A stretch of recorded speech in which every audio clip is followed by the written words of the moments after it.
business be accomplished. I know you're all...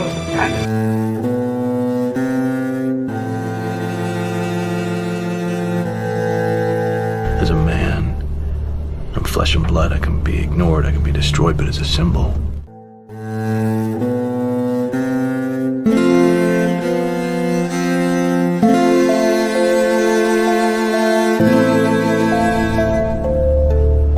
as a symbol, I can be incorruptible. He gave us a signal. Where are you?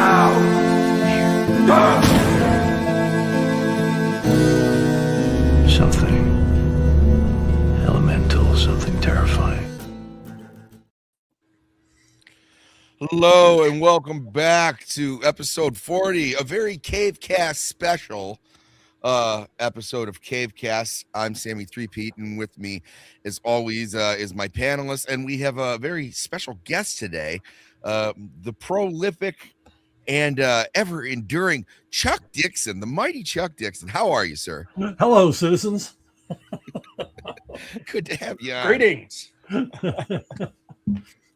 So, I mean, obviously, you know, we're and Vaughn Coleman. What's going on? In the nick of time. Thank you. Yeah. How you doing? At first, I thought it was a special guest is Vaughn Coleman's chair. Yeah. Absolutely. And let's see. I know we have a bit to talk about, but obviously, good to have you on the show. Who is your favorite Batman character? Me? Yes. Oh boy, of all the characters? Yep, out of all the characters, doesn't matter if you invented them or did some work on them. Well, I naturally have an affinity for Bane since he helps to pay the bills. Yeah, I mean, when I was writing the books, I really liked any scene that had Alfred and Robin, no matter what Robin it was. So they were my favorites to write. So, well, and I mean that makes a lot of sense. I mean, you had like a seminal run on Tim Drake, who's my favorite Robin, and you really kind of nailed down, Nightwing as a solo artist as a solo hero. yeah. Yeah, you can really see that, especially in a lot of your writing. There is a lot of good like talk in the cave. Yeah, I often agree. I like the cave chats. Yeah, because they get to talk about Batman. Well, they can talk about him right in front of him because he's kind of oblivious to criticism. So those scenes were fun to write because Tim Drake would just get stressed with the job and with the demands on him, and he would always turn to Alfred. And those scenes were always a lot of fun to write. Yeah, and Alfred needs to be comforting yet quippy. If it goes right over Bruce's head, that's phenomenal too. But yeah. I do like the occasional where he turns around in the chair and kind of looks at both of them.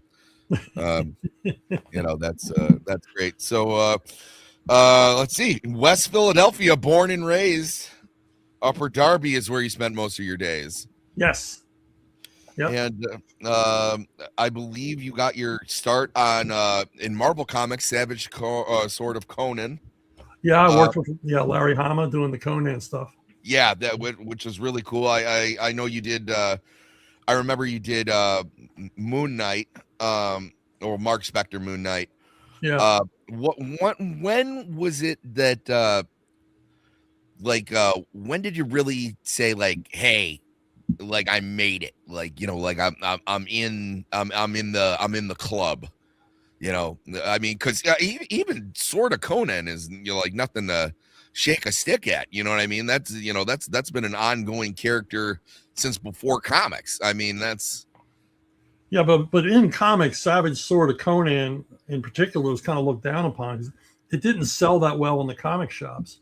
It kicked ass on the newsstand, but it didn't sell that well. So you really, I think, I know I arrived when the first Robin miniseries was a huge success.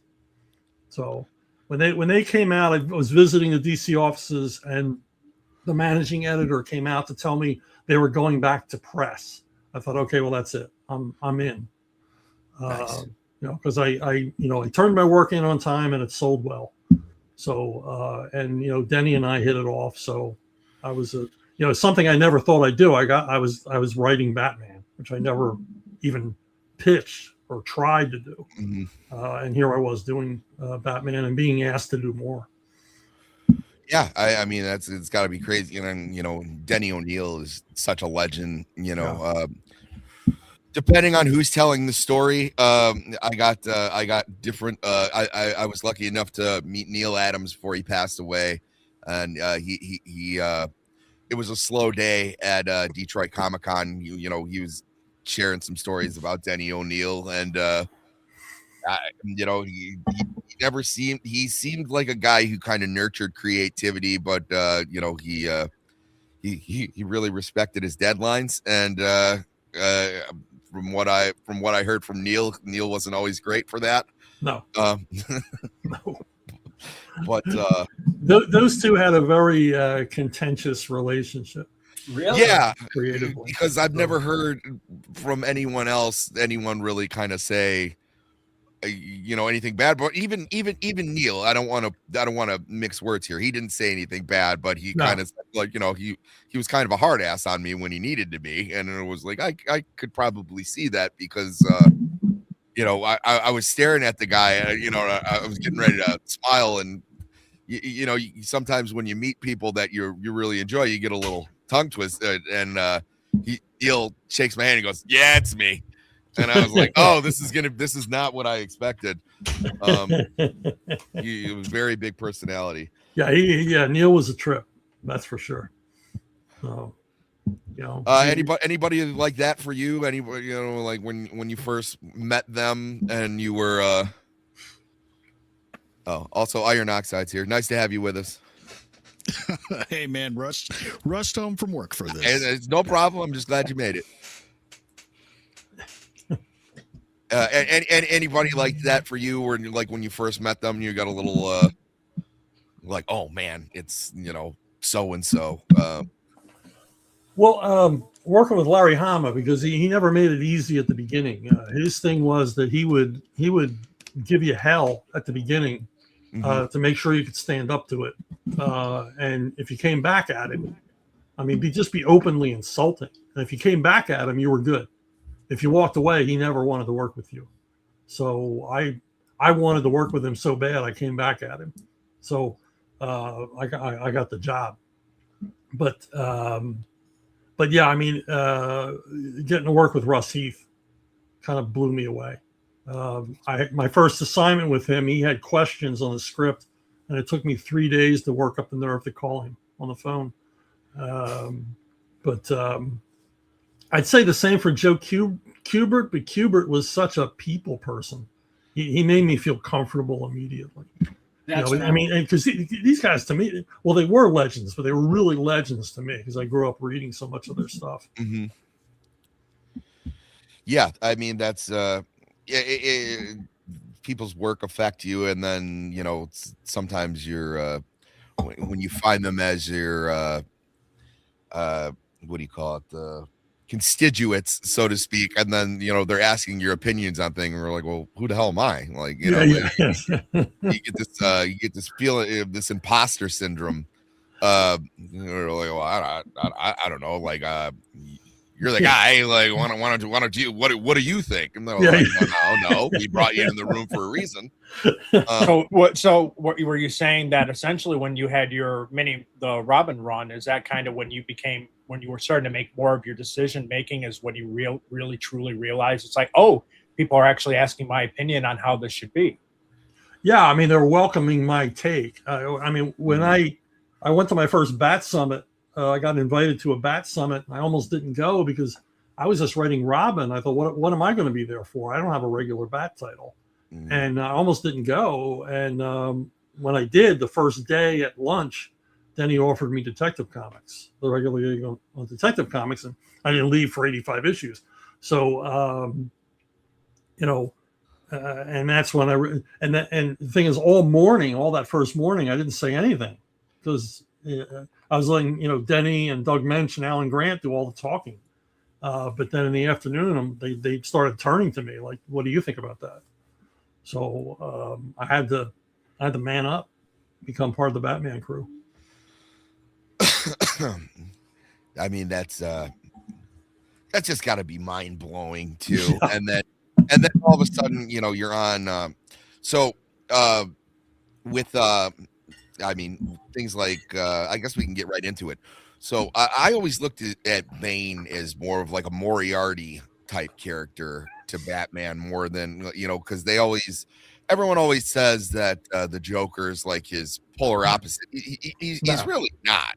No, he's just an agent of chaos. Yeah, the Joker's best used when there's another bad guy, and all of a sudden the Joker was like, "Oh, by the way, I planted bombs in this building," and he's like, then you get sidetracked. I mean, it's kind of hard to write like a Joker centric story and make it like really stand out. He's better when he invades someone else's story, and he does very well in Nightfall.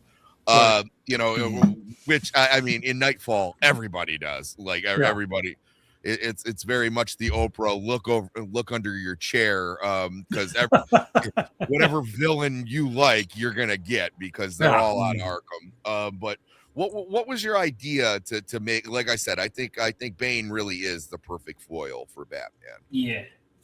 Well, I mean, going in, we all understood that he had to be Batman's physical and intellectual equal, because he was going to defeat Batman. So he had to be, he couldn't just be some goon came out of nowhere.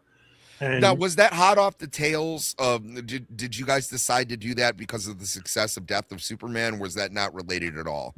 It kind of was, and Denny didn't want to do a repeat. Where basically Superman is killed by a space goon we'd never seen before, and I recently learned that Denny was under pressure to do a Batman event before Death of Superman, but didn't come up with anything he was happy with until after Death of Superman.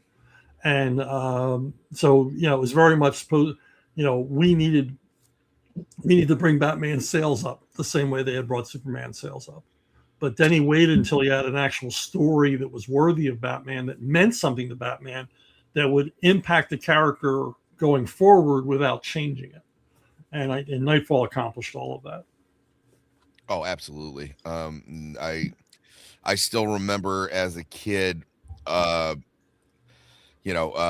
didn't have in my area, we didn't have any comic book shops, but we had like the local drugstores, and so whatever was on those spinning racks, and I still remember seeing Nightfall 11, where Batman's getting his back broken. You're just like, or what is it? Batman 497 is the but just the, and like, oh, you're looking at everyone like, oh, is this in the cave? It was like all of a sudden you drop like 3 other issues because your mom only buy you 6. Yeah. And it was just and then a lot of people rip on the John Paul Valley suit. I really liked it as a kid, just because as a 90s kid, and it was just but also like I was excited with Electric Superman when that happened. Like, it was like, oh, cool design, because it was like I'm a kid, that's what you're giving me. Yeah. So this is my Superman. So, at the time, my dad's like, well, that's not what Batman looks like. And it was like, well, it's not Batman. It's John Paul Valley. Who's John Paul Valley? And I was like, well, I can't, you have to, get in touch with the story. So like that was all mapped out. And you sat down, but I mean, obviously Bane, did you have a lot of his background, before Nightfall, or was just kind of as you made it up as you went along? Or, well, like I said, we knew he had to be intellectual, physical equal, and Denny's thing was he had to be addicted to Venom, because Denny had introduced Venom in an arc in Legends of the Dark Knight, and that's all we knew about it. And so we reached the point where we had to fill in this character. He was like, villain to be named later for the longest time. And we finally had like a mini summit just about Bane, or largely about Bane. And I had complained so much that, this character has to be popular. If this character doesn't click, the whole thing falls apart. So we really have to work hard. And how do you do that? I mean, if we could create cool characters every month, that's all we would do is just create cool characters. But you have no control over whether a character is going to be cool or not. And then he said, well, if you're so worried about it, go home and do it. So he just left it to me rather than do a committee. And so I knew Graham Nolan was going to be the first guy to draw him. So I went home, I called Graham, and I said, this is what we got. And I just sort of thought out loud on the phone. And I said, well, what if he's Hispanic? What if he's from the island that Venom came from, Santa Prisca? Well, it's a prison island. Well, he was in prison. And I remember reading an article in the paper about North Korea where you could serve the prison sentence of a relative if they couldn't catch the relative. And I thought, well, what if he's the son of a guy and he put in prison to serve his father's sentence? And I said, no, whoa, wait, what if his mother's put in prison and he's born in prison to serve a life sentence? And from there, we were off to the races. And I think that day, I mean, I was off the phone with Graham for like an hour when the fax machine starts humming and here comes the first drawings of Bane. Because we had discussed the luchador look since he was Hispanic origins, and that would be a good place to start. So, there you go. I mean, that's how he was developed, largely, over one afternoon, just talking. That's awesome. Insane. What's crazy too is because I grew up, I was born 99, and it's just when I was a kid, Bane was one of the first Batman villains, and it's just like up there, like with Riddler, Scarecrow, Penguin, Bane. He was just one of the villains. And I remember being really surprised because I was like, oh, Nightfall is when Bane beats Batman. And when I found out like that he basically appears to that storyline, I was shocked. I was like, because he was so deeply entrenched in pop culture. And if you look at all the other villains, like I can't imagine, it's weird for me to say, but like I don't know a Batman mythos pre-Bane. It's really like what you've done. And I don't think anyone's been able to do it. Honestly, like in my lifetime, I don't think has there ever been a Batman villain that's come even close to what Bane has done? Killer Croc and Ventriloquist are the last two for me that are permanent entries. So we just did Killer Croc and Ventriloquist not too long ago, and it's astounding to me how little the Ventriloquist actually shows up. Yeah, for how well known he is. Yeah, for how well known. Well, and a lot of that had to do with the animated series, and the animated series, the original one. I know there's. It's weird. There's never been. Yeah, but we should all know what I'm talking about. But there has never been a part in my life where Batman didn't have some sort of representation. I know that wasn't always the case, but. So I'm the same way, but I also knew that Bane was like because I was born in 87. So like, I also knew that Bane was a relatively new villain just because I'm reading the comics. My friends have older brothers or, someone's dad's still in the comics and they're kind of giving us the rundown. And, so, you ask someone who's like, well, how come Bane isn't on the Adam West show? It was like, dude, Bane just came out like a couple years ago, man. Like, so it was, but even I've always been disappointed that Bane has never gotten a proper representation. And, how did you feel when you saw Bane in Batman and Robin? It's weird because I've never seen that movie beginning to end. I've seen the Bane scenes, and that's about it. It's now. I mean, Graham and I had a piece of it, so I was really glad that when they made lots of action figures based on the movie, so that was great. But I mean, they just treated him like a thug, which he isn't. So not terrible. He looked great, He looked great. That Yeah, guy he played did. him. The That guy design played wasn't him bad was at all. crazy. That guy played him was crazy. That guy he did time for breaking and entering, and his his method of breaking and entering was basically just kick the door down.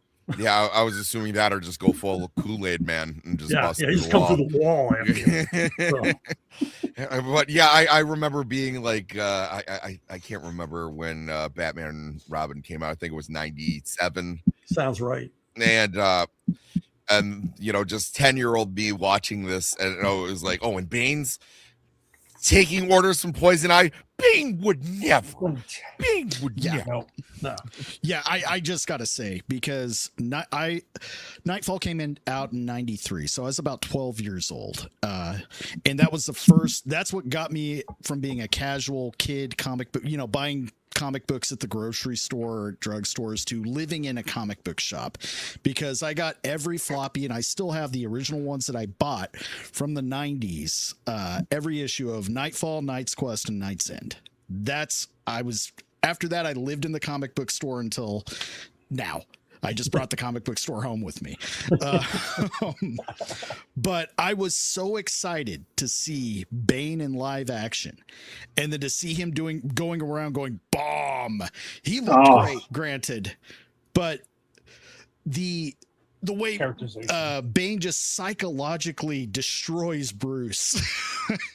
Yeah. And it's funny, like you said, Joker is a blunt instrument. He's just an explosive. Bane is just an ultra buff scalpel. Right. And that's what ruined. I didn't think I'd ever enjoy a comic book movie again after seeing that. And then, The Dark Knight Returns come out, and I felt the exact same way all over again. Like, who the fuck is this guy? I digress, though, but I just had to get that out there. Yeah, I mean, that's like one of the arguments, like, and I tell people all the time, like, they're like, well, Bane, and they even did it in the Arkham, the Arkham games, where it was like, well, all you got to do is just cut Bane's cord, and it was like, well, okay, yeah, because it's like wired into his like brain. It was like, that wouldn't defeat him, though. Like that would he literally is like, there's a good run in the comics where he's not on Venom at all. He just keeps the pump because like he likes the look, or it reminds him that he doesn't want to get back on Venom. Like he gets off of that. The man is an extremely driven, extremely smart individual. He's got a photographic memory. He can speak like 7 different languages. He's very much, just Batman, who I guess grew up in a prison. I remember he had his little bear. What is it? Osito. Which what is that's Spanish for little bear. And yeah, he had like a shank in that. And I remember reading that as a kid and going like, wow, dude, this is hardcore. Like, I'm still stunned they let us get away with that. Yeah, I remember learning about that later, and I was like, oh my god. And then when I found out, because normally I see those dark details and they're not in the original backstory, in the 40s and whatever, but again, this didn't come out then, so I was like, oh, that must have been introduced later. But I think one of the things that was so interesting about Bane in his origin, it was a couple of things. One, the fact that I can't think of any other Batman villain, really villain in general, come to think of it, where they got their own one shot before the hero. I mean, I can't think of any. And then on top of that, he was introduced in his prime. You see so many, like even with Magneto, right? The whole idea that he was a Holocaust survivor wasn't until almost 2 decades after his creation. And then you have Bane, who right out the gate he's gonna take down Batman. He's doing he is introduced in probably his most iconic storyline, and you don't see that often. Yeah, fully fleshed out right out the gate. Yeah, there's and going toe to toe with one of the flagship characters of DC. It was like another character that could have been like that, but they fumbled the bag, was Prometheus, where where he was at the other end, where he was Batman's foil, but it was more kind of like how the Riddler wants to be, where he just needs to prove that he's smarter than Batman, but he's instead of his strength being augmented, his intellect is augmented, but he just kind of like faded away into obscurity, and like it wasn't like a problem with design or whatever. It's just some characters have staying power, others don't. And it was like, I think Prometheus still exists in Yeah, he does. landscape. Okay, but it was like, but no one's, you never hear anyone with like top 5. You got Penguin, the Riddler, Prometheus. It was what I often hear. Bane is usually in people's top 5, or in some people's top 3. I really appreciate that you took the time where it was like, okay, if this guy's gonna do this, it's got to be believable that he's gonna do this. And I still remember that scene just before Bane's waiting for him, like how exhausted Bruce looks, and and he's got like the 5 o'clock shadow. He just looks sickly and everything, and I was just like, this man is just broken even before the fight starts, and it's perfect.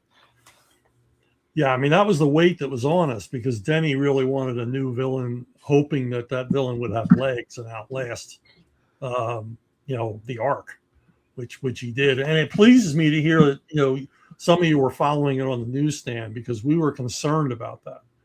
We wanted it to be, we didn't want anybody on the newsstand to miss anything. And I remember a morning at one of the summits, we had Jeanette Kahn came along. She was publisher of DC at the time. And I remember her getting on the phone with the office to make sure we had press time for Vengeance of Bane as a newsstand edition. Wow. So, because they had to move a bunch of stuff around to put that on the schedule. But they were all insistent that, the kids who were going to the spin rack weren't going to miss Vengeance of Bane. And then, yeah, that's how I got my box at a comic book store started, was that series. like I said, life-changing event for me. I had bits and pieces, and then I saw the episode on the animated series, and then like as a 5-year-old, much to my father's chagrin. So when I would go to Comic-Cons, like in 96, 97, they are not the events that they are now. These literally were when you were going there to pick up back issues that you couldn't find. So I'm talking to these guys, behind these long boxes, probably about my age, and my dad, who's like very much like a sports guy. He's like, hey, you still want to play like sports and stuff too, right? Like you're like, yeah, but first I got to get 498, and I got to see what's going on here. I can be well-rounded. I can like more than one thing. But let's see. And then you're also responsible for Cataclysm and No Man's Land. Yeah. I was on those. Which is a huge undertaking. Every time we mentioned them on the shows, I was like, because I always try to explain to them, it was like, we're gonna need like 2 or 3 episodes to get into No Man's, because it's such a the main event's Cataclysm, but like the aftermath is No Man's Land, and it was like, if you guys have ever seen, you guys know I'm all about my collected editions. If you see it takes up a shelf on its own. Like it's enormous, and it's such a grand undertaking where it was like, what if Gotham was just like declared not part of the United States anymore? Like what was it like to plan that out? Because it's huge, it's massive. Well, that was an odd one for me personally, because me and Doug and Alan, previous to No Man's Land, we've been fired off the Bat books because there had been a dip in sales, and I remained on my other Bat titles, but I was fired off of Detective. And so I was no longer the regular writer. And I heard about No Man's Land because it was largely Jordan Gorfinkel, associate editor, who was the architect behind No Man's Land.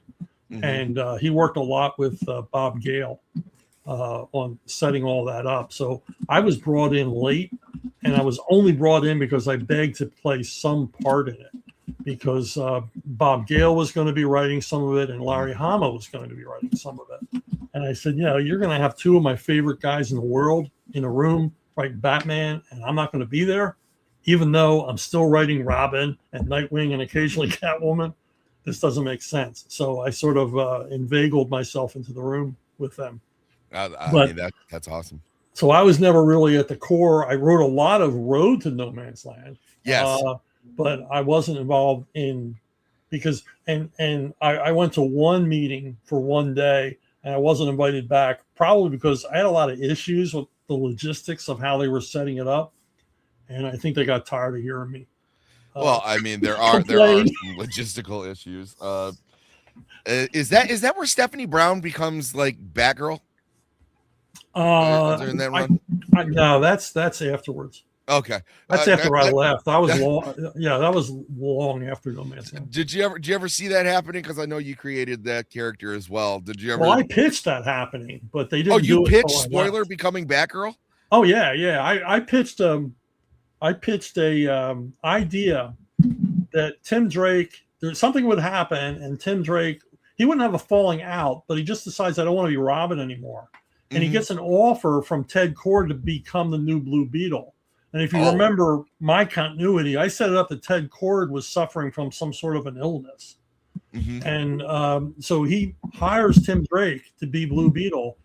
And my plan was we would do a 6-issue Blue Beetle miniseries with Tim Drake as Blue Beetle, which, it would have sold like crazy. Oh, that would have been freaking amazing. By the way, Jake Martin in the chat says it must have been like this when you were at those pitch meetings. Damn you and your excellent points, Chuck. So in the wake of there not being a Robin, Batman taps Stephanie Brown to take over. Oh, that's so cool. for 6 months she would have been Batgirl, and then my pitch was she would have been Robin.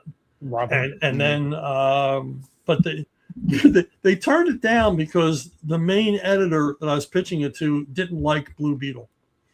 So okay, I mean, and he's from the Charlton ilk. I often wonder because there was a lot of because that was one of the main goals in Crisis of Infinite Earths, was just to incorporate a lot of the Charlton comic characters. I often wonder if there was some resentment about like throwing them into continuity that these people had been working on building, or if it's just like nothing like that. But also, like, how do you not like Blue Beetle? Like, what the hell's the matter with you? Like, it was such a perfect fit for Tim Drake, because Ted Kord was more like Tim Drake than Tim Drake was like Bruce Wayne. So yeah, absolutely. He's the opposite of Batman. You know what I mean? Right. Like, Ted Kord would joke around, and also he was into the technology and absolutely all the stuff Tim Drake was into.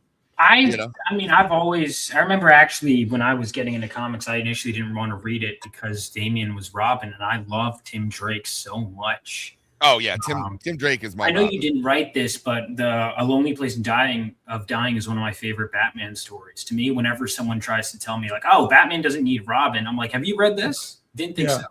And to me, it's what I love is he's the one that ties them all together, and then he proves himself. And obviously, that's another example of, I think, a character where they really got it right out the gate. I think him and Bane are two characters where their original origin stories are great. And again, with Batman, where there's constantly revisions and stuff, that's not always a thing. I know they tried to make Tim Drake. Didn't they not make? He said he wasn't Robin for a bit. They tried to gaslight us with the New 52, if I remember correctly. They tried to give him a new name. It didn't stick, and then it became like a mess. And I think to Chuck's point, Blue Beetle, it's so hard because he's like my favorite Robin. It's almost like I would trust Chuck. If Chuck was like, he's Blue Beetle, I'd be like, yes, sir. Understood. But to me, it's like he's such a perfect Robin. And but now that we have Damian, we've just been in this limbo for years with this character, not able to find his footing. I've always been under the impression, like, when you say Robin, I immediately think Dick Grayson. But that's just what it is, but when they ask who your favorite Robin is, it's Tim Drake. Just because I love Dick so much as Nightwing. I was going to say, that's funny you say that, because when someone mentions Dick to me, I automatically think of Nightwing, and then Robin's the other way. But I grew up on the solo run of Robin from the 90s. Yeah, and see, whenever the funny thing is when someone says Robin, the vision that pops in my head is Robin issue 1, where he's kind of like kneeling down and he's got the bow staff, and that's Tim Drake's Robin. It was like I loved the shoulder pads and it was just such a hip look, rather than in your tighty whities letting your thighs out. Yeah. 90s Robin was peak, man. Yeah, I agree. I even like his early 2000s look. I still need to read your whole Robin run. I've read bits and pieces, but I mean, it's just Tim Drake is just he's one of my favorite characters. Guys, who no one mentioned though was Jason Todd. Dead puppies, dead puppies, dead puppies aren't much fun. I was wondering when you were going to sneak that forever in our hearts. Chuck, did you participate in that phone call vote for Jason? No, I didn't. I didn't like the character, but I probably would have voted to kill him. But I just saw that as a little too cynical. But Denny said that Jason Todd was a character. He says sometimes a character gets away from you, and even when they rebooted him, they just got everything wrong. Oh yeah, I mean, well, when you look to me and Vaughn, we were at MegaCon together, Iron too. We were at MegaCon together, and we got into a long conversation about pre-crisis Jason Todd and post-crisis, and it was like there's very little identity in either. Like one is just a carbon copy of Dick, and then the other one just kind of sucks. Like, I disagree. I think that post-crisis has a very strong identity, whether you like that identity or not. I think post-crisis Jason Todd is a very distinct character. I'll say this: reading the first comics, I was like, I've read worse characters. I don't think he's no Tim Drake, he's no Dick Grayson, but I didn't think he was like the worst. I mean, I guess he is, he was definitely a reflection of the times, too. Yeah. I don't think readers liked that he was a wise ass. I mean, I think that was he made a really bad first impression, and because you got to remember that it wasn't diehard fans reading the bulk of comics; it was the newsstand.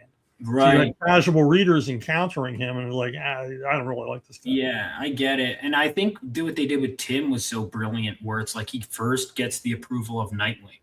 Then he gets, because it's almost like, hey, if Nightwing likes him, that means it's cool. Making his because there's bad and good ways to do it, where he retroactively fits into their backstory, but it's not like in a way where he overshadows it. He's like, and I did everything. It's just I was there. I witnessed it. I've been in the back figuring things out. And I think what I liked about Tim is, Robin is a detective, but Tim really feels like on par with Batman, if not smarter. He's the only one Ra's al Ghul calls detective besides Batman. It's a sign that he's very much the most suited for the role of detective. And you know what, also to your point, Vaughn, you know what, if we didn't lose Jason Todd and didn't put Batman in that state, we wouldn't get the grand entrance of Tim the way that we did. So I guess you kind of have to appreciate what it was. And then we got this guy who basically took that title and ran with it for 100 issues or so. Good. And annuals and specials and all the rest of it. Yeah, I was so well set up because Alan Grant did some great writing on Tim Drake leading into the first miniseries. So I had a lot to work with. And my thing was just to do a story where, he has to earn his place. And in my mind, he was always earning his place. Tim Drake never felt like he was completely there, which I think made him appealing to readers, that he was more vulnerable, not quite as sure of himself. Dick Grayson being sure of himself was appealing, and Jason Todd's being sure of himself came off as arrogant. So I wanted to avoid all of that. Dick Grayson felt earned. I was going to say arrogant and unearned. What's a strange comparison, but I just thought what'd you say, Emerald? I was going to say arrogant and unearned. Yeah. That's just coming in just with that. Well, it's going to sound like a strange comparison, but I honestly feel like if we were to compare Tim and Jason, like them versus, there's a reason why Kitty Pryde was more popular than Jubilee. Kitty Pryde was always trying to earn her place. She was insecure, but she was trying her best. And then Tim Drake was very similar. But then you have Jubilee, who's, I'm the new girl. I'm here. I'm doing everything. And she has this overly 90s outfit. And I guess Jason is kind of like, he's a brat. And there's some appeal to that, but there's a reason. I've had people say Jason is their favorite Robin. I go, really? As Robin? And they go, well, I love Red Hood. I go, yeah, but as Robin?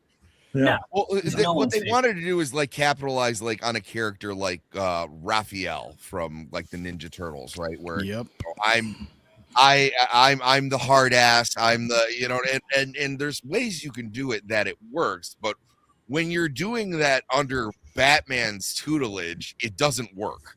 Yeah, because, like, who's not going to listen to Batman? Like, it doesn't make sense. It was like, it's the guy who knocked out Guy Gardner. Like, you're not gonna, which is one of my favorite moments in comics. As a matter of fact, there's a couple of times where Batman does that. I love in what is it? When Jeff Johns brought back Hal Jordan, that's the first thing Batman does when he sees Hal again, and he punches him right in the face. Just it's very much on point. Let's see. I think one of the things that Chuck, that you're very gifted at, is taking someone else's visions for characters and really just honing in on that. And it doesn't, what I think, part of the reason why I think, and I wish more writers were kind of like you, I think the best of them tend to be, if you talk to a lot of my favorite writers, you have said this, because Claremont has said this, Jeff Johns has said this, is that you're basically a shepherd for, you're like, my goal is these people came before me, I'm bringing them forward. Like, even like Claremont, they say reinvents the X-Men, but he was like, I was, trying to pay my respects to Stan and Jack, and then you will say you had your favorites that came before you. And I think that's kind of why it works. And I think that's why Bane worked, is because you knew what was missing and you knew what had been tread on before and what worked and what didn't. Because, I mean, we've all seen, whether it's episodes of the animated series or Red issues, where a villain shows up and you go, And so I guess when they parachute you in on a long running character, the first thing that I would do, and you should do, is say, okay, readers like this guy. Why do they like this guy? And how do I give them more of what they like about this guy? And that's my job, because I'm not going to write it forever. I don't own it. And I want to leave him in a good place for the next guy that takes over. So you don't suddenly give Conan a derby just because you think it's cool. You got to give the readers what they expect, but not in the way they expected it.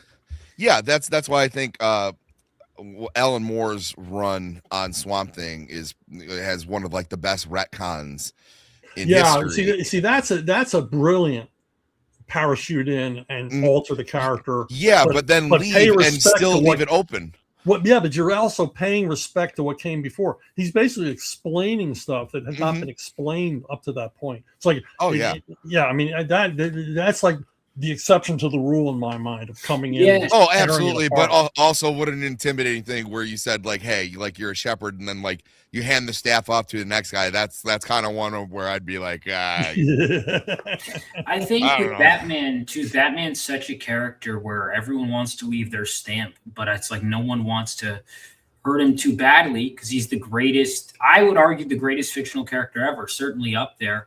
And it's just, you know, you can write however many issues. And I think a lot of people are like, oh, you want the same thing over and over again? It's like, yes. But also you can be true to the character while still coming up with new thing after new thing after new thing. Even the issues I've, you know, read of yours, there's a different flavor to this storyline and this storyline and this storyline. And there's so many ways. I think there's something so special about the Batman mythos where we could take your villain. Everyone on panel, I'm sure you think, write a Bane story, write a Riddler story. And you could take what's been done and go, have we tried this? And I think that's what makes comics so special. That's what makes, you know, and Bane so special, I think is when I would come up with my own ideas that are probably all laughable now, Bane was always one of the first villains I wanted to introduce because there's always a Bane story. There's something about him, in my opinion, where he can fit in everything. He can fit as part of a villain team because he's strong. He can work on his own as a mastermind. He's a villain that's so versatile, and I think works in so many different contexts. Well, I like what you were saying there too, Vaughn, is when you're taking these characters, do you want to see the same thing over and over and over again? It's like, no, you get to see what other writers do with these characters. And as long as you understand the fundamentals about these characters, you can take liberties and do things with them, because that's one of the wonderful things about having these long running series like Batman is eventually everything goes back to the status quo. So like when people were bitching that they made Dick Grayson like a secret agent for a little bit, it was like, just give it like a run and then he'll go back to being Nightwing. It's like it very rarely do things like this stick, where, you know, like you'll have these things where people will lose their minds, and it was like, okay, well, it'll probably go back, unless it's obscenely popular, it'll probably go back to the status quo within a couple of years. You don't really need to freak out about that. In speaking of something like that, Chuck, what do you think your biggest backlash was doing something in comics like that? Like, you know, did you make a change or something where everyone was just, you know, you were getting angry letters? Or the only change I made that a lot of people didn't like was, you know, I don't like revisiting origins. I think it's cheap and easy, and I'm going to put my mark on this by changing the origin. But ever since I was a kid, it really bothered me that Batman finds out that Joe Chill killed his parents. Because in my mind, even as a kid, it's like, well, then why is he still Batman?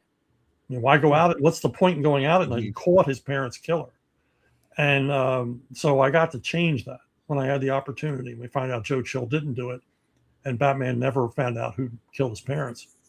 And there was some backlash. The guys in the Bat Office liked it, and they sort of let me go with it.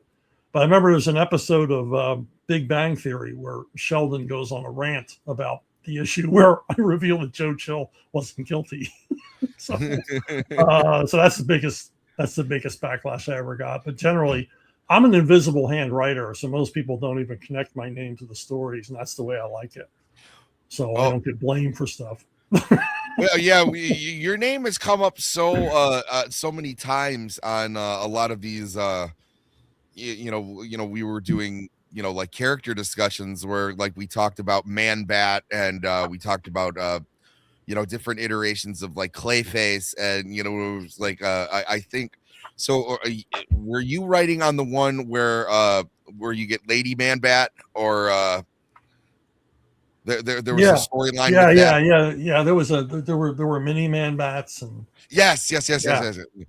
Me and Scott, that was Scott Beatty's idea. So he co-wrote on some of those issues because I wanted to bring him in on it since he came up with the idea.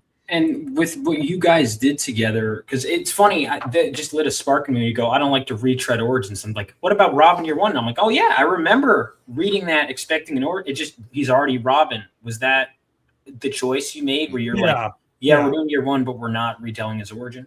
Yeah, he's established, and we're going from there. And I did do a Year One annual that was more closer to a not a retelling, but a fleshing out of his origin.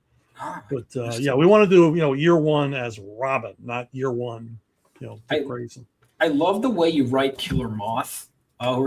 He's so Killer Moth is one of those villains where, like, because he's an anti-Batman, and most of them don't take off. I'm wondering if you have a reason for that. But what I like, it's weird because he has the potential to be a really cool villain, but I almost like how goofy he is. Like when he tries to jump off in Robin Year One, where he's getting shot at by his own guys, and then he tries to jump off the roof. One of the things you can do so well is you mix comedy with like serious stakes. And I don't know, to me that always works. And I think another thing that I like is no one really feels out of character in a Chuck Dixon story. Well, I prefer to think of it as humor rather than comedy, because it grows out of the character and grows out of the situation. I'm not like it's not jokey joke. Right. It just happens to be funny because that's the way life is. But it's funny because I recorded today tomorrow's Ask Chuck Dixon. I did a segment on Killer Moth. But I like Killer Moth because he really thinks he's going to be the anti-Batman, but he doesn't know anything about Batman. He doesn't know how Batman became Batman. So he just like fancies up a car and comes up with a costume and thinks that's all he has to do. And he gets in his own way and fails every time because he didn't put the work in. No, it's funny too. In his original, when he was originally brought on, he was meant to be a serious villain. It's just over time he just became this laughable, kind of like they him kind of like Kite Man nowadays, where he's just like one of those villains where it was like, well, he's there, but he's not. He seemed like he would be a fun one to write for because, like you said, it's not earned. I think I'd be remiss if I think you were one of the progenitors of the Bat family, really. Because you were on so many different titles and bringing them all in and not just Batman, Robin, Nightwing. It was like you also started like utilizing like Oracle, Spoiler, Huntress, Catwoman. You know what I mean? Like you really didn't see that much before, and I'm sure that had to be exciting. Whether that was your idea or just being on the ground floor of it, you really didn't see it that much in comics until really you hit the scene on Batman. Like, what was that like to have all those extra characters to be able to utilize in your writing? Well, to have free reign, yes. For me, the coolest thing about writing Batman was there's so many stories that weren't told from, again, the logistics angle. I wanted to write about the Batmobile. I wanted to write about the Batcave. I wanted to add to his arsenal. I wanted to explain things about his costume, what exactly is in the utility belt and of what use is it. So I made all of these additions and changes. It didn't violate the character or alter anything that had come before. It simply explained stuff. And so much of it grew out of that. And it's like, and then basically creating a network for him with Oracle and other characters, people that he could call on, in time of need or whatever. And, it was irresistible because I could pull any toy down from the shelf and use it, with only a few exceptions. So, and I had a very encouraging, the Bat offices were very encouraging. And if you're a writer or any kind of creator and the people you're working with have faith in you, you can do anything. And I had their full faith that I wasn't going to mess it up because, I love these characters so much. So yeah, it was and the thing is that I'm proud to say I appreciated every moment of that. I never took it for granted. I think one of the things that because Denny, people talk about how great Denny was as a writer, and I think people are starting to come around more of just how, to your point of the invisible hand thing, how much of great comics is behind. I mean, Frank Miller's Daredevil run, that was there, and then with you guys, even just the way you and Graham Nolan talk about Denny, and it's just. The Bat Office seems like such an amazing place. And I think one of the things that I've always found touching too, it's so indicative of the kind of time. And I hope one day we can return to it. I mean, it's no secret. We've seen Green Lantern, Green Arrow. You and Denny came from very different places politically, yet your Batmans read very similar. Yeah. And it's I know, correct me if I'm wrong, he wanted to make you editor. It seems like that probably didn't get in the way of work much at all, I'd imagine. No, it never did. And when I was on Robin for a little while, I talked to Denny. I said, look, Robin's a teenager, he's going to high school. And I said, I hate issue comics, comics that deals with issues and comics that are topical. He knew this very well because we had discussed that often.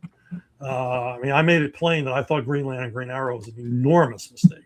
So, but I said, kids today are dealing with issues. They're dealing with guns in school and drugs, and teen pregnancy, more than I ever had to.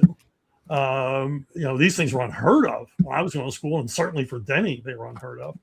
And I said, but we got to deal with them. I said, but I want to deal with them strictly as a story, not as a NBC special episode. And he agreed. And so we were able to deal with some pretty touchy issues where we were diametrically opposed politically, but that didn't matter. And I was able to create stories, and I didn't like put up guardrails for myself or try to be politically correct. I just approached them like stories instead of issues. Well, I think when they're more organic like that, because there was always something so jarring to me at the end of like Saturday morning comics or cartoons where they would have the little, did you know, or knowing is half the battle. Kind of, there was always like a bit of cheesiness, when, the way you would write it, where you're seeing kids, they're just thrown into the middle of it. They're actually experiencing these things. That's a better way to go about it. I don't care who you are. It's just, and I appreciate that that you because one thing that always bugged me is and it's a stigma. It's not around comics as much anymore, but it was like, oh, this is for kids, or it was like, I think people, even if it is, people underestimate what children can handle. Yeah. Right. And it was like, and you never wrote down to your audience, like you told, there are some wonderful stories in there that you just, and because you threw it in organically, it didn't feel like, oh yeah, I read this in 4th grade, for my DARE graduation, because you gave me like a list of drugs that I shouldn't do.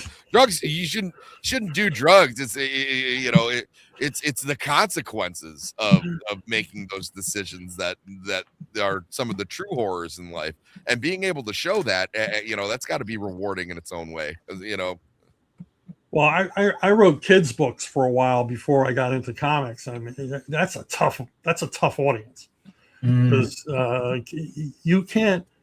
I always say Quentin Tarantino could never write for children. Not to put Quentin Tarantino down, but kids don't care about clever dialogue, things like that. It would they be want really a funny to story. see, though. What happens next? Then what happened? Then what happened? Yeah. Then what happened? And you can't. You got to get right to that. And there's no real estate for fooling around or decompression or anything like that. And so I've never pandered to I always think of my audience as a precocious 10-year-old and go from there. Well, I mean, especially, we were just talking about, we're like, I was one of those kids when you did that shit. I was more likely to go the opposite direction. Where when you pandered to thing like that, I never liked that. Well, I mean, I'll tell you, the best example I've ever heard was Larry Hama wrote the backs of the G.I. Joe cards. When you bought the action figure, he wrote that file on the back. Yeah. And the first ones he handed in, Hasbro said, you're talking about specialties and pay grades and weaponry. Kids don't know what that is. And Larry said, if they don't know what it is, they assume it's cool. Yeah. And he was right. Or they'll want to find out. They'll want to find out. That's one of the best things about comics in general too. Where I used to love that. DC does it. Marvel is notorious for this, where they'll mention something and then there'll be that little asterisk at the top, and it tells you, hey, check out this issue and this. Oh, well, what the hell happened there? And then you're slowly for yourself, unless you have some sort of encyclopedia or some way to go about it, because I didn't have the internet growing up, so it was like my only way that I could find it was through back issues or so like some of these encyclopedia books where you're getting some of the overviews. But that's like the joy of discovering it yourself. It's not like like, oh, why did he say this? Oh, he said this because this happened. And yeah. I think these big discoveries, that's that's something I don't think kids these days will ever get that enjoyment, just because all the information is just at your fingertips. It seems really like trusting, again, not bringing down the level of understanding of the writing itself. It's leaving it and trusting the reader to be able to understand these things. But if they don't, they're going to explore it even further. Right. And then they have the additional achievement, talking about the cards in the back of the G.I. Joes.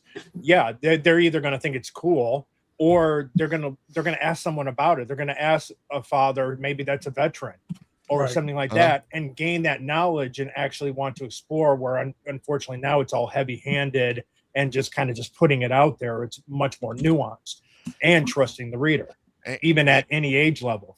And that there was some schoolyard shit talking, or it's like, oh, you got Snake Eyes? Dude, Duke's pay grade is so much higher than Snake Eyes. No, man. So, yeah, I grew up with G.I. Joe, too. I'm right in that age group. And that was when kids started saving the cards from the toys instead of just yeeting them. And we had, when we were playing with the G.I. Joes, you'd have arguments with your friend. Well, you can't have him do this. That's not here. I'll show you the back of the card. That doesn't qualify. That doesn't make sense, man. He's not checked out on that weapon. Yeah. You can't paratroop. What are you talking about? So I've been waiting to talk to you about this ever since you agreed to come on the show. I think this was sometime last year. You made a tweet, and it was about that Batman illustration where he's fighting an ICE agent, and you said Batman would never do that, and you got some backlash, and there was a couple of people who I don't think have ever read comics in their life and says, well, what does Chuck Dixon know about Batman? And then,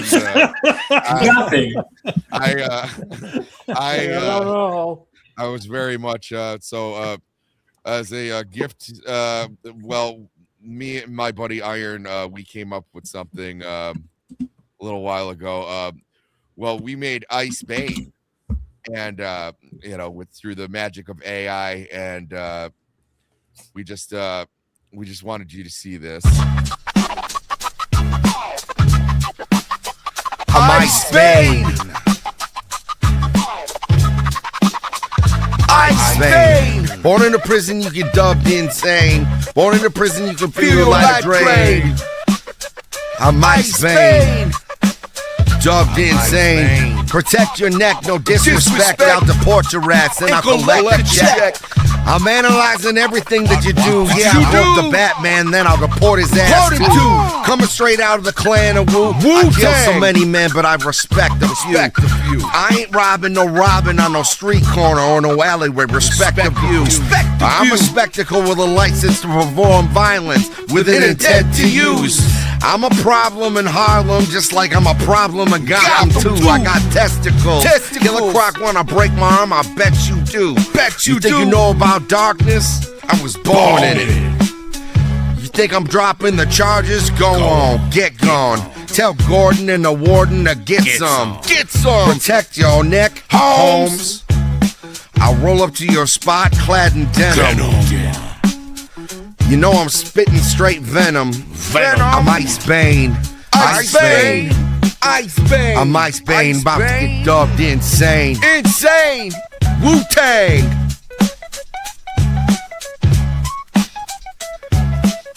Straight up Gotham, what? You feel me? Gotham Park City, can Row, you feel me? motherfuckers feel me? Park Row, can you feel me, motherfucker? Santa Prisca, motherfucker, till I die. Ice Bane.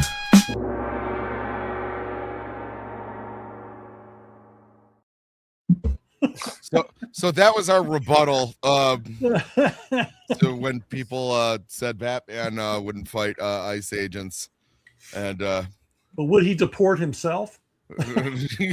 Yeah, you know, he for a villain, he has such strong principles. He would, Probably. He was like, that's what they voted for. Bane is actually a pretty good case against illegal immigration, to be honest. Yes, I would say. Which is funny. If you remember years ago, I tagged you in that thing where I think I want to say it was the Blue Beetle thing, where someone's like, "Oh yeah, Bane is everyone who really. If you study Bane, it's really about colonialism." I just tag you and Graham. Like, was this ever discussed? Because it's pretty anti-communist, if any. Like, would you base it on? Like, I love the media literacy. I've talked about this in depth of the media literacy crowd, where they'll just make shit up. They say words, but they don't know what the words mean. Oh yeah, I have. Yeah. I mean, Apocalypse is a communist too. It was like, oh, is he? Where I've had conversations with creators that are like, yeah, no, I just thought that looked cool. But then you'll have this TikTok like student of comics who'll be like, yeah, so this is actually like really they're writing about oppression and I'm like, dude, they were trying to just get a book out to pay the bills. It wasn't.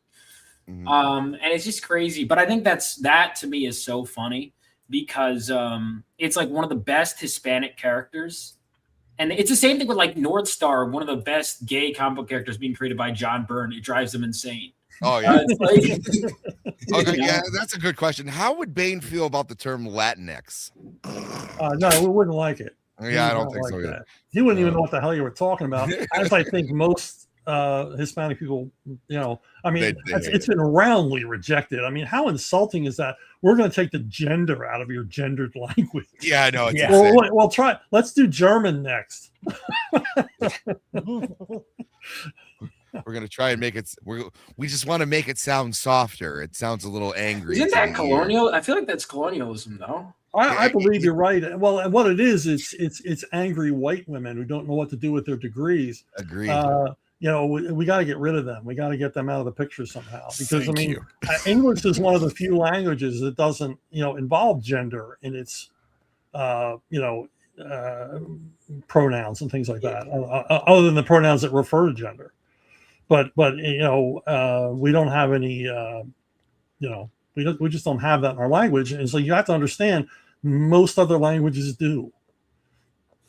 Well, that's one of the reasons that like Harlequin has become like one of the most insufferable like characters in comics now, because like she's always like spitting out like this female left, this white female leftist like rhetoric, and she's going out, they can't decide what they want her to be. There was like, oh, we either want her to be this champion of feminism, which like if you look at her origins, not a great start.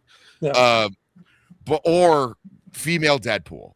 Like that's and a lot of times they're so bad at making up their mind, they'll try to do both in like one issue, and it just becomes this mess. And then when people are like, it's the same thing that we're seeing now, like with the MCU and maybe just superhero movies in general. Or it's like, are people getting cape fatigue? And it's like, no, people are getting preached to fatigue. Okay, it was like, I don't do this stuff for to have you like change my perspective. I'm a musician. A lot of things that I like to tell people when they get all preachy is like, not everybody's Bob Dylan, and that's okay. Like not everybody has something to say. You might feel very, very strongly on something, but if you don't do a good job conveying it to other people, then you're actually doing the thing that you're championing a disservice, because it's just this unlikable trait. Yeah. Yeah, it's never a good idea to tell people what to think. No, it's fine to give them things to think about, but you don't instruct them at the end. This is how it should be. It turns more into Saturday morning cartoons with more at the end, but it's just exactly. beating over the head with a very, very targeted message. And at the end of Peter Potamus, kids don't use drugs. It's like, okay, that has no impact whatsoever. Mm-hmm. Right. Or they just found one the other day of like old those. I can't even remember what you called them. They're not disclaimers. They're whatever. The more you know. And there was one. It was of Will Smith talking about like, hey, you don't have to jump right into the fight. Use your head. Let cooler heads prevail. And you're like, oh, that's not great. Well, that doesn't age well. That's like when I was in junior high, they showed this anti-drug film. They probably showed it at every school in the United States, and it was kids don't use drugs, hosted by Sonny Bono, and we're all like, they thought we would do whatever Sonny Bono told us to do. Yeah, it's like maybe if Mick Jagger hosted it, we would listen. But Mr. T, somebody, Well, Mr. T was this was the late '60s. So I was gonna say we need like Joe Cocker telling me. us not to use drugs. Yeah. No, if Alice Cooper came up and said something, you'd be like, oh shit. Yeah. It's like, hey, he's probably right. Yeah, he knows. I saw behind the music. So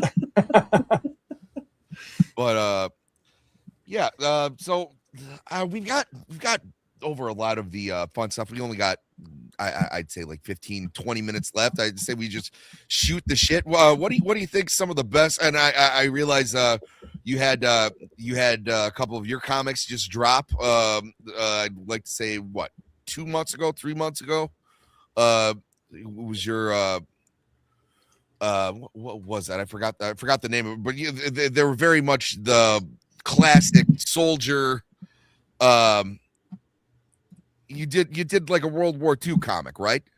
Oh yeah, it was a reprint of a miniseries in the early 2000s, Storming Paradise. Yes. And it was like the hypothetical invasion of Japan in 1945. Which sounded awesome. You were promoting the crap out of that on Facebook. I've been wanting to read that. I got a stack of every new all my buddies like Vaughn here. When is I just got issue 4 of Phenomenova. I'm actually reading that tonight as soon as we're nice, good. Finished. Catch up, guys, because I'm like about to launch. I think I can do it tomorrow if I just nail down a few things. I think I can launch 5 tomorrow. And I love Chuck, what are you reading right now? That's well, they're the Belgian comic Asterisk, they're reprinting them in larger editions with like a lot of back matter and stuff, so I've been reading them. I'm reading a hardcover of Steve Canyon from 1951. All the stuff the kids are into. I mean, I'm all over the map. I just finished, as best I can, reading a big Italian comic of the character Tex, but it was in Italian, so I just had to look at the pretty pictures. You know what? Sometimes that's not the worst thing to do, depending on who's writing and who's drawing. Yeah. This is Michel Rubini. That guy's fantastic. So, but I'm pretty eclectic. And then Vaughn. Yes. What's going on with Bat Sauce's comic? Yes, so actually his is I'm kind of he's a little further ahead of mine. He had way more time, of course, but we are launching both books. I'm going to pull up the link right now. I got my campaign approved, so I'm like, shoot, can I launch it tomorrow? I think I might launch the campaign tomorrow. Keep in mind there's 48-hour covers. But we're launching not one, but 2 different comic books on the same campaign, which is why this one has been kind of a pain to make. But basically, Phenomenova is my superhero story. It's set 20 years after World War III. And then Bat's book is also set in that, but in my world, Austria lost the war. We decided to sacrifice Austria at the altar because we were like, Germany, it was very much like Germany's going to redeem itself. And he was like, well, does Austria? I'm like, I mean, I guess it doesn't have to. So Austria lost the war, but now basically we have this father and son who the son wants to be a soldier. The dad is like not sure because he had bad experiences during the war. And this warlock from the Dark Ages possesses the dad, and the son is forced to wear this crown. Kind of think of like how Aragorn has a ghost army in Lord of the Rings. That's what the son has. And he's trying to liberate his father from... He's working with the king in prison in the crown to liberate his father from this evil warlock. It's like a Dark Ages conflict brought into the futuristic setting. Cool. Nice. Chuck, you help. I mean, we never talked with Phenom because, but like, I would read your scripts and like, this is what a professional script looks like. And I loved it because Chuck would have stuff like, make this look badass. I'm like, you could just do that? Because when I was making filmmaking, they were like, you have to be very formal. You can't do this. Chuck would just be like, draw this for some things. And then for other things, he'd be like very detailed. And it was just so refreshing after years of having this. Like, screenwriting is so corporate to the point where I remember once being told, you want to make sure you have more white space on the page than black space because an executive will look at it and just throw it in the garbage if there's too much text. I hate screenwriting. It's the freaking worst. I mean, it's half the reason why we get so many crappy movies. Is that, you know, I had to write a screenplay recently, and I said, there is no way I'm writing in final draft. I can't do it. So somebody used AI to format it for me. Nice. And I wrote a treatment recently, and you know, treatments are supposed to be this happened and that, really dry. And I'm like, I can't do it. So I was writing scenes and I was writing dialogue exchanges. Like, I'm thinking of it. I got to write it down. And when I handed it in, I said, look, I'm a comic book guy. You get what you get. And thankfully, they liked it. So they were fine with it. Yeah. I've actually been reading books on how to write like comic book scripts because like I was posing ideas to Vaughn and like I kept hitting these standstills. And I was like, I don't know how to structure this out. Like, it's all been just kind of like a train of thought. You know, it was like there's a lot of things that go into it. I can't imagine how it would be for a movie script. That seems even more tedious. But yes, and it depends because the comics. One of the things it's like because screenwriters they like don't want you on set. The writer's showing up. They're like, get away. Because they think he's going to do that. But like with writing comics, you're writing directly to your artist. It's almost like writing to your actors, your cinematographer. You know, screenwriting, they're like, all right, your script's in a bin somewhere. You get your paycheck. Stay the hell away from us. Don't dare suggest a camera angle or something like that. Yeah. I remember like when they put that in your script, like, what are you doing? Like, you can't do that. There or be like, I've even like little things. No, it's the director's job to direct the actors. You just say how they feel.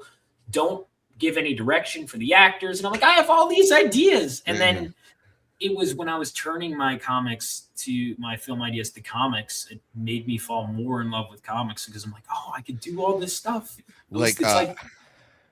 I just got done reading the first. I bought all of Darwin Cook's adaptation of Richard Stark's Parker. And just like some of the things that Darwin Cook like did with his stills and just how he would fill up a page and where the text would be. And it's just like I love to watch when people push the medium to tell like a fluent story where you know, and something as mundane as just like a guy walking down the street but like thinking about something. But the way that he had the page set up, you understand like where you are in the story, what this character is thinking and stuff that you really can't convey. Well, most directors can't convey. I mean, there's geniuses in every medium that you can feel, but just to watch someone. Unfortunately, we lost Darwin Cook about 10 years ago, but it was like someone who kind of he immediately understood, and he was unapologetic about the way that he would do things. And for my mom, like, who never got into like comics or anything, but it was like, hey, you like crime novels, read this. Like, this will be your training wheels, because she was like, I wanted her to read Watchmen, and I wanted her to read Long Halloween. There's a bunch of other ones. Spider-Man Blue was another one that I really wanted her to read, and she's like, I don't get it. And I was like, okay, it's like top to bottom, right? Right, left. Yeah, but I can understand, like, if you've never seen one put in front of you. I challenge people, like, if you've never done it before, just do it. It's keep trying over and over again. Have people rip you apart. So, like, don't. And I say someone's trying to rush my campaign, but that's different. You don't have any money yet. I would spend years learning. Again, Chuck, it's funny, Chuck, I don't know if I ever told you this, but like when I was hired at Phenom, I can say it now because it's past me. I wouldn't do it. I was like, oh, I can't wait to tell Chuck how much of an honor it is. My boss was like, yeah, don't do that. He's like, yeah, here's what's going to happen. I'm going to give your notes to Chuck. And I'm like, all right. So I never interacted with Chuck directly, which is probably good, because I was like, oh my God. Like, he's like, yeah, he's the most prolific writer. He doesn't need to hear that for the 5,000th time. He just needs the notes on the story. Also, we got Bobby C4. There's also retards in every medium. And I agree. Also, what's going on, Roman? Good to see you. Well, guys, we're going to start wrapping up here. So I think if we have any last, also, Chuck, thank you so much for coming on. Oh, no problem. This is fun. You're welcome anytime. It was like, if there's a character that you're like, oh, I gotta hop on that. You're always welcome. But just keep me posted on what you're doing. Yeah. Snake doesn't get enough love. Yeah, no, I mean, well, we're just getting out of the Bronze Age, so we're getting into the modern age. But cool. It's been fun, but to tell you the truth, a lot of fun has just been going through a lot of these characters that really kind of fell by the wayside. Like, we had a good chuckle about Big Sur the other day, that we did not know there was a character that even existed. That who was another one? Iron Emerald. I believe there's the one character with the Batman Incorporated, which was El Gaucho. That's what we need to know. Who would win, Batman or El Gaucho? Let me take it away. El Gaucho. For what's right.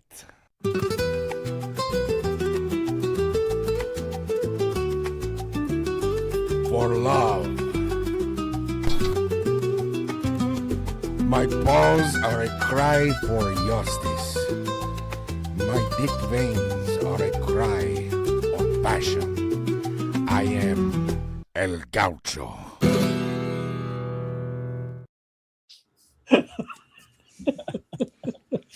Batman of all countries, or whatever, is still my favorite thing ever. When we were going up with listed powers, his main power, equestrianism. It's gonna come in handy. Beautiful. Yeah, I guess. Yeah. Any guys? Let's open the floor up. I mean, Bug, you haven't said a damn thing the whole time, pretty much. You got any questions for the main man here? Calling me out on that one. You said you had like a big question for him. I did, and then Chuck immediately answered it like right at the beginning, so it was like, no point in asking that. But I guess this is just I guess, Chuck, if you were to have advice for anyone trying to write their own comic, like, what would be like the first thing you tell them? Open strong. Every issue open strong, because even if it's like the third or fourth issue and no one's read it before, you want to engage the reader on the first page, or the first few pages.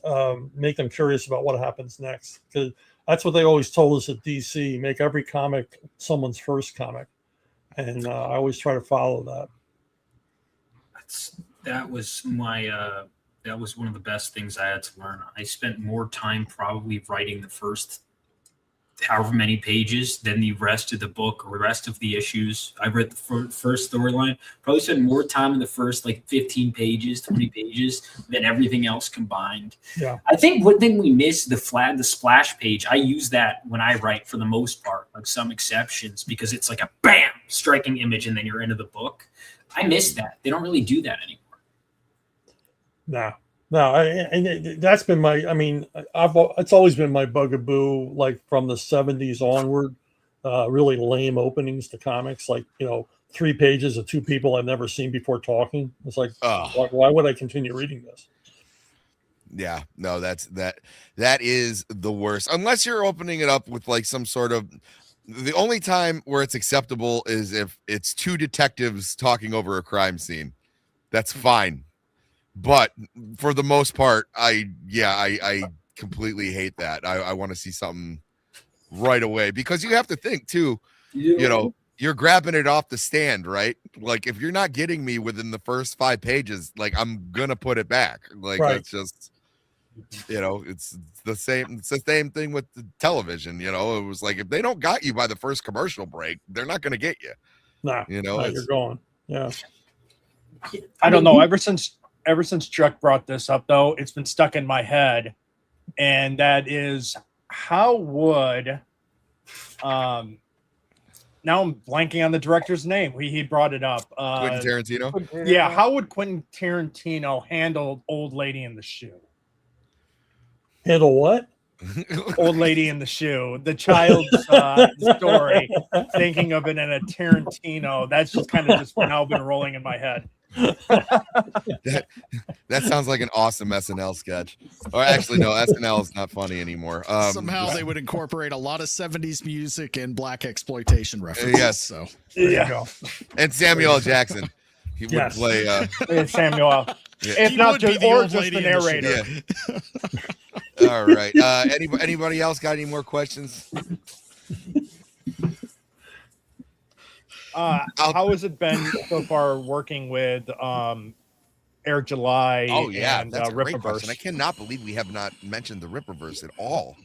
I mean, they've been great. That whole crew is great. Eric and Caro and Andrew and Anthony and they're they just let me go.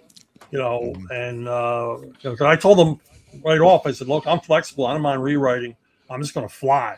And when I get things that don't fit your continuity or you think I went too far, I'll rewrite them. They can draw me back. But they just let me go. And my official position is keeping Joe Bennett busy, and I'm very happy about that. So it's all gone well. In fact, I just talked to Eric last week about next summer, our plans for next summer. So excellent, cool. Excellent. So a future Alpha Core 3 coming then?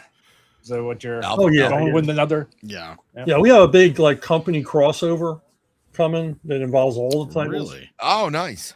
So, I figured it was only a matter of time before that went down. Yeah, but what I like about it is it's high concept, so we can all play separately in our own little corners of the universe without bumping into each other too much. Oh, see, that's awesome. And that's and I got so much respect for Eric, who used to comment on comic books for years and years, and it was all these people who, oh, you don't like it, do your own thing. Oh, this guy put his money where his mouth is. You can't do that. Yeah. And then all of a sudden they flip the script, right? Like, who the hell are you? And it turns out, it's better than a lot of the stuff that they're cranking out right now, because it's what people have been asking for. And it's been great. Like I said, I just well, the difference is it's comics made by people who love comics. Yes, which we don't see a lot of out of the big I have Horseman issue 1 that you signed for me at MegaCon. That's where I started talking to you anyway, and it's on my wall right now. It is hanging next to soundtrack for 2001: A Space Odyssey on vinyl. So my walls are just a smorgasbord of just different pop culture thing In the very back, you'll see a Sharknado poster, a Mario 3 poster, a Japanese Star Wars poster. But I'm very thrilled to have that on there, and it was wonderful to meet you. I was glad that you were open to this, and man, this has been a lot of fun. And hopefully we'll do it again. And also, I'd be remiss.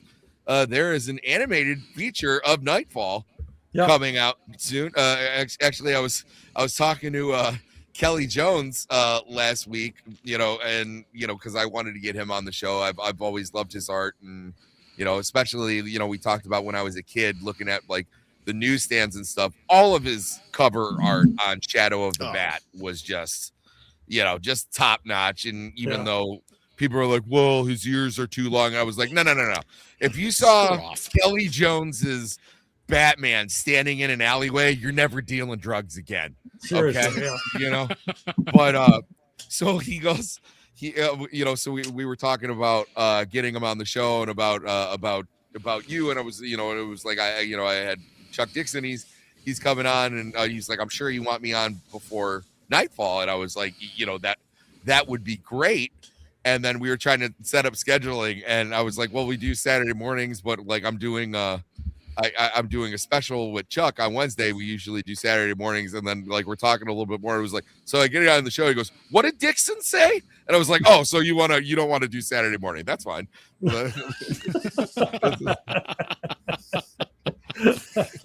Chuck, at a con recently, this is the first time this happened. I had missed him say it, but apparently I was at John's Long Box, and he said that this guy went up to him and he goes, "Oh, you're doing comics? You're not working with that alt-right bigot Chuck Dixon, are you?"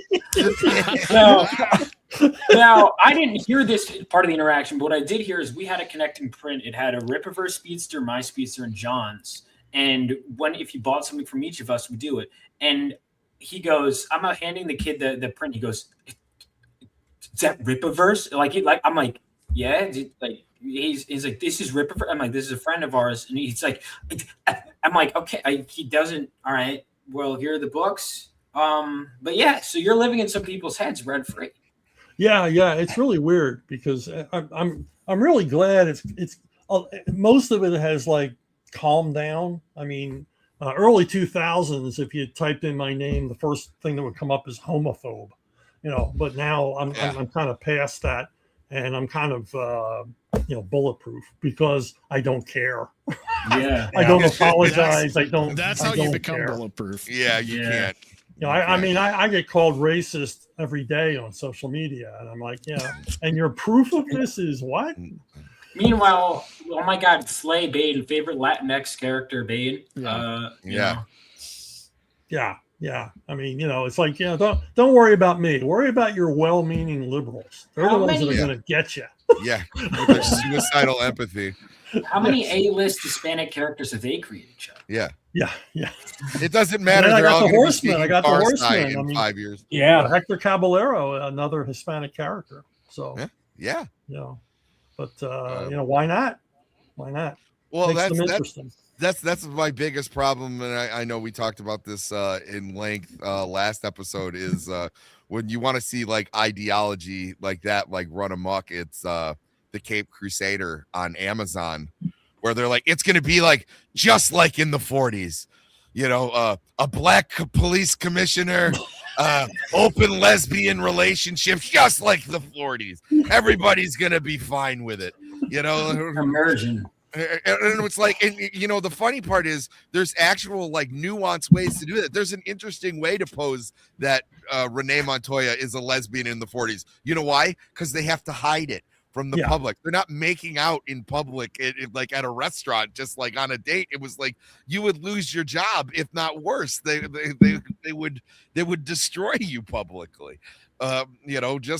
You could have Black Commissioner Gordon, but he would be like a social experiment, right? And the mayor would be calling him every day, going like, "It's only a matter of time." They don't do any of that. They're like, "Yeah, he's black in the 40s. It's fine." It's so dumb. Yeah, it's like when Netflix did a second series of the Vikings, and they have an African Viking queen. Yes. And I'm like, okay, we're talking about people who were racist. Yeah. I mean, they really only liked Vikings, and they really only liked people that looked like themselves. They would not elect this person queen. They might have had a slave, who rose to prominence, probably proved their merit and fought their way to the top. But no, they're not electing a black Viking queen. It's insane. No. That's also one of my favorite things ever. Like when people talk about like Christopher Columbus, they'll be like, he didn't even discover the Vikings came here years before that. I was like, do you want to say, are you positing that the Vikings treated the Native Americans better than the Spaniards? Because like, I'm going to go with no, they didn't. No. Everything that I know about Vikings, I'm going to go with no. And the thing is when they slot a black actor or actress into a historical drama where they don't belong, they're in the court of King James or they're a Roman legionary. And it's like, that's demeaning to the people you're trying to pander to, because they have their own stories. And why don't you tell some of them? Why don't we see a Shaka Zulu series? Let's tell some stories that you don't have to, race swap or jam them in. I mean, it's just it's insulting. I mean, it's and I always say, it's like I watch a Hong Kong period martial arts movie. I don't want to see some white guy or some Mexican stuck in just for the hell of it. It takes you out of it. Yeah, and it's like I can relate to this story without seeing someone who looks like me. Yeah. It was a Swiss study, or it might have been a Swedish study. That's all a female thing.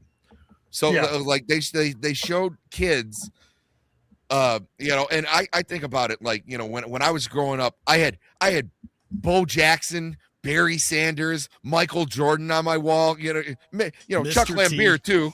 But it was like I didn't give a shit what color they were, now I don't watch a Chris Farley movie and go like, oh, finally someone who looks like me,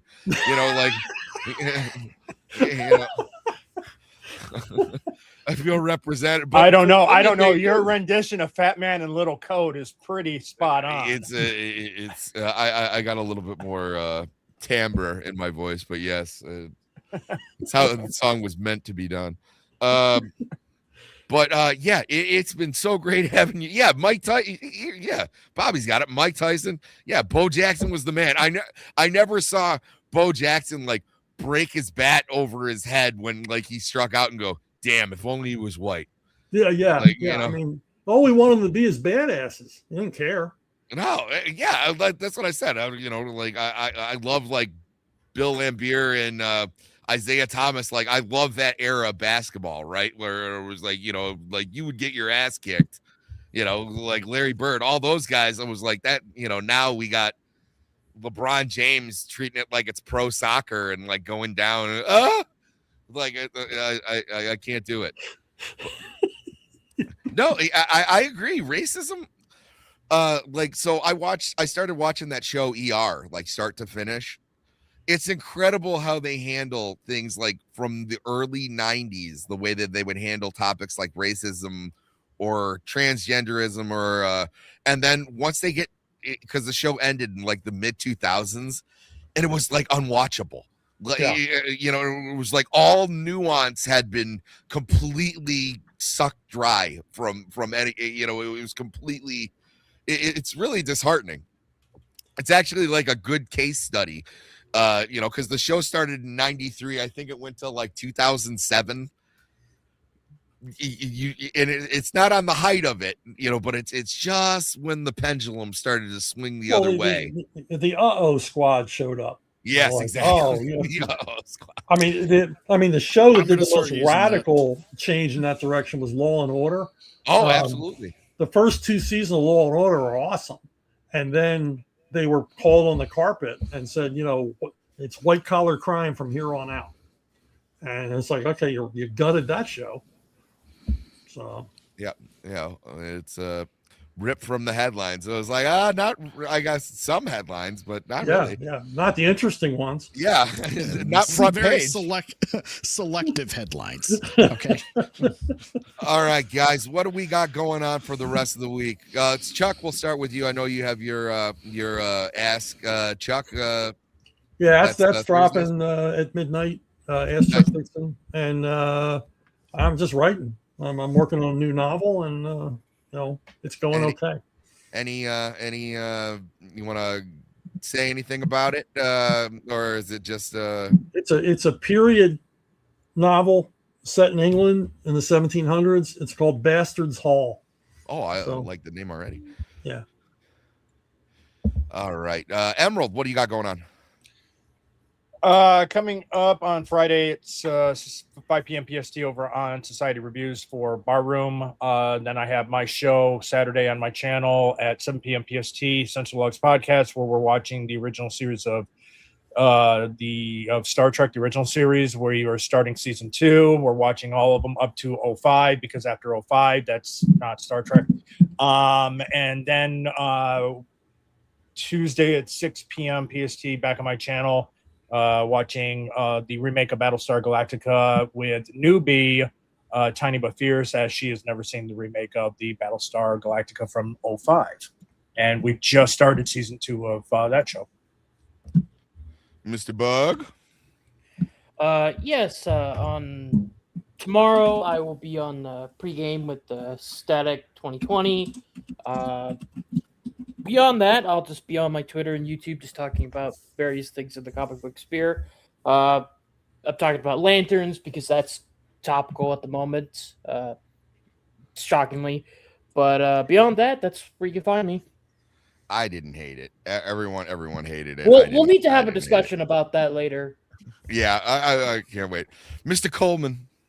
Yeah, so go ahead and check out my YouTube channel. Obviously, I got Pimpcast. This is a show I'm on with Mike Harlow. But more importantly, you check out my YouTube channel. I've got the first 4 issues of my comic out on my website now, and I'm launching issue 5 and the Wraith Crown. I think tomorrow I'm going to just bang out the rest of the Kickstarter today. Nice. So get ready. There's going to be an exclusive cover for the first 48 hours. This is my biggest campaign yet. Got 2 books that are pretty much complete. Come a long way since being shooed away from talking to Chuck Dixon. I'd like to think I've done well. That will forever be such that experience. If you guys have never read Hunter Ninja Bear, by the way, it's great. But yeah, that's what I'm doing. So make sure to follow me. The Kickstarter, it's my OCD is driving me crazy. I'm at 147 Kickstarter signups. Can we at least hit 150? If we can, that'd be great. But now would be the time. And yeah, feel free to post that in the chat, brother. And I'm definitely going for that first 48 cover. Iron Oxide. Yo. All right. So tonight, no blind spot gaming, but we'll be back next week on Wednesday, where I'm guiding Professor Savage Dad through his first playthrough of the classic Resident Evil 2. Still working out the scheduling details to bring Ironcast back, but we're going to come back strong with Rogues Gallery this weekend on Saturday at 4:30 p.m. PST until we change the schedule on that show too, because new work schedule. And other than that, Nightfall's the greatest Batman story ever told, in my opinion. Fight. All right. Thank you. And I'm Sammy 3-Pete. Yes, usually every Saturday morning we have CaveCast. Obviously, I'll have it off, but you'll probably see me on Ironcast and with Emerald if I can stay up. And other than that, my band Staggerly, we are currently in the studio, so a lot of my weekends have been taken up. But the album's called All She Wrote. I'm hoping to drop it by October, and for the most part, things are getting very expensive.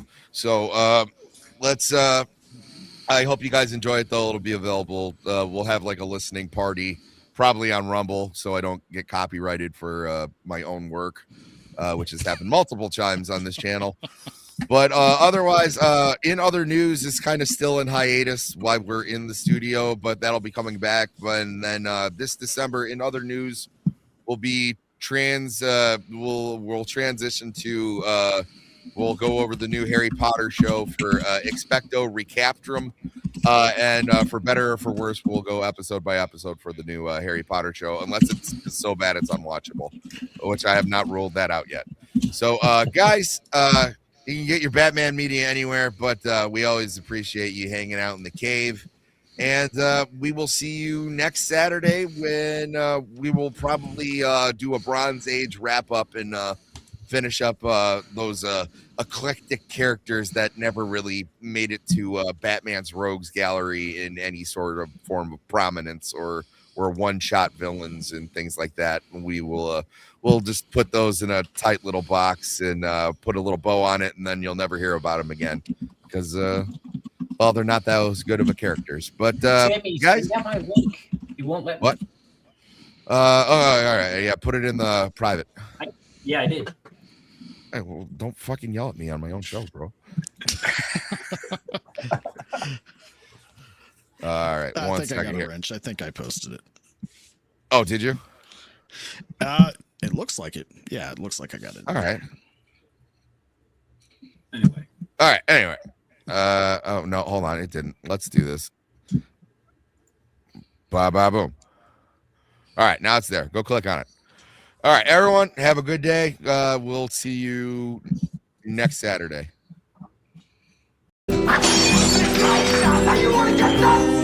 on.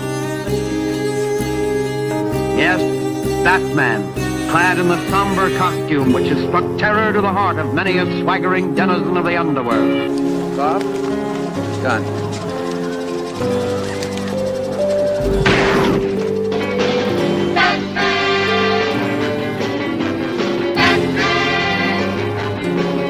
Holy CinemaScope! Holy miscast Batman! Holy movie mogul! Holy cliffhangers Batman! Holy suborbit Batman is raining down there! Holy history! Holy catastrophes Batman! Holy bullseye Batman! Holy stereo! Listen to this! Holy armadillos! Holy Krypton! Holy trampoline! Holy fork in the road! Holy Titanic Batman! Holy Houdini! Holy funny bone to jar! Holy chutzpah! Holy precision! Come on, Tomorrow, same that time, same that channel.